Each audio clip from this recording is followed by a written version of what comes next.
Ni lazima tufahamu ambao wamekuwa wajane leo sio wajinga na ambao hawajawa wajane leo sio wajanja.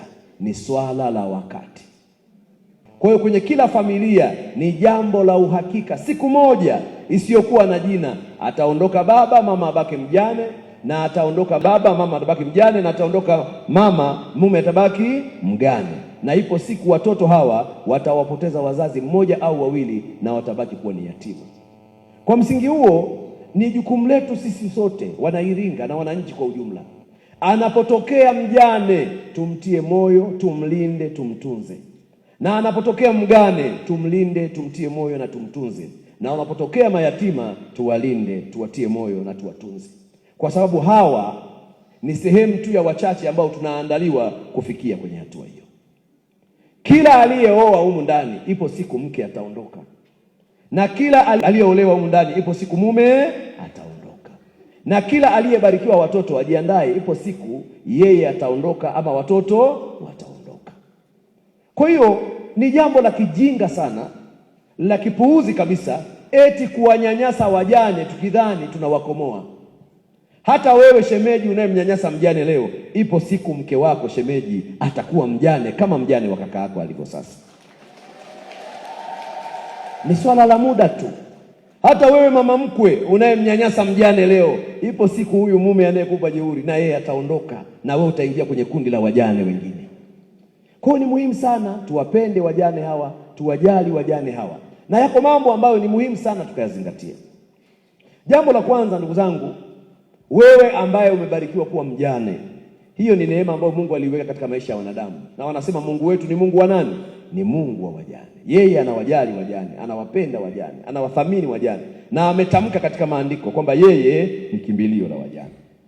Sasa wewe unapokuwa mjane utaji kukata tamaa, ukahisi maisha yamefika mwisho. Mungu bado anakuhitaji, ndio maana bado upo. Ameondoka mwenzako. Kuna watu ambao wameondokea na wenza leo ana mwaka wa 10 katika ujana, mwingine ana mwaka wa 30 katika ujana, mwingine ana mwaka wa 20 katika ujana, mwingine ana mwaka wa 50 katika ujana. Kitendo cha wewe kuendelea kuwepo, manake Mungu anao mpango na wewe, Mungu anayo malengo na wewe. Baraka zako hazijaisha. Jipigie makofi mengi sana. Baraka zako hazijaisha. Ni muhimu sana tuhakikishe ndoa zetu zina msingi. Ndoa yako inatambulika kanisani, inatambulika serikalini, inatambulika katika mila kama wewe umeamua kufuata mila. Na katika ndoa hiyo inayotambulika kiserikali imeweka utaratibu. Haki za mwanamke ni zipi? Haki za mume ni zipi? Haki za watoto ni zipi?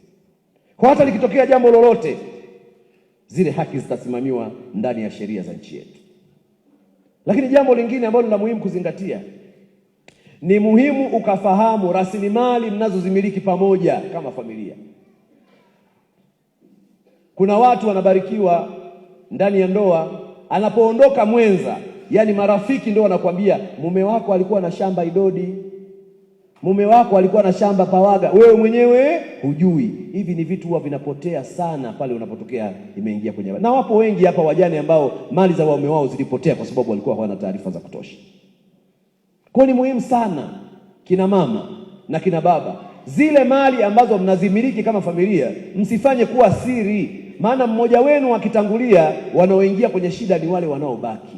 Kwa mujibu wa sensa ya watu na makazi ya mwaka 2022, mkoa wa Iringa una jumla ya wajane 53,736 sawa na 7.4% ya wananchi wote wa mkoa wetu, ambapo kwa halmashauri ya Iringa manispaa ina jumla ya wajane 7,311, halmashauri ya Kilolo ina wajane 12,856, na halmashauri ya Mafinga mji ina wajane 3,556, na halmashauri ya Mufindi wajane ni 14,644, na halmashauri ya Iringa ina jumla ya wajane 15,369. Hii ni idadi kubwa sana ya wajane ambao wanaishi ndani ya mkoa wetu. Ndugu wananchi wenzangu, wajane hawa wamekuwa na mchango mkubwa katika kuleta maendeleo ya mkoa wetu na taifa kwa ujumla, kwani tunatambua wapo wajane wanaojihusisha na shughuli mbalimbali za kiuchumi, ikiwemo biashara pamoja na miradi mingine ya kujiletea maendeleo. Mkoa unatambua mchango mkubwa ambao wajane wamekuwa nao na wameendelea kuutoa wakiwa kama ni nguzo muhimu ya familia na kuchangia kwa kiasi kikubwa katika maendeleo ya jamii na taifa kwa ujumla.